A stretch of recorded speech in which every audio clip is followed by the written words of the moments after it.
Satu hari satu video bersama Abang Jack. Mari.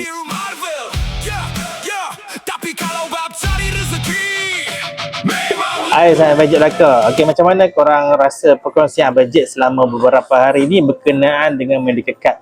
Alright ke alright? Kalau korang ada sebarang soalan, korang boleh tanya. Okay guys, actually bila korang sepatutnya ambil takaful medical card ataupun hibah?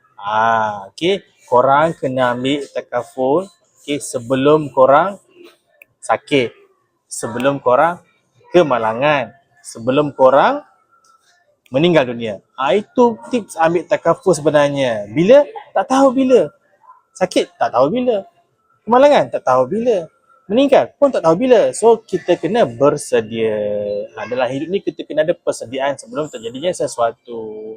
So, make sure korang bersedia dengan plan takaful. Alright. Okay, korang boleh share di ruang komen tajuk apa yang Abang Jack perlu share seterusnya.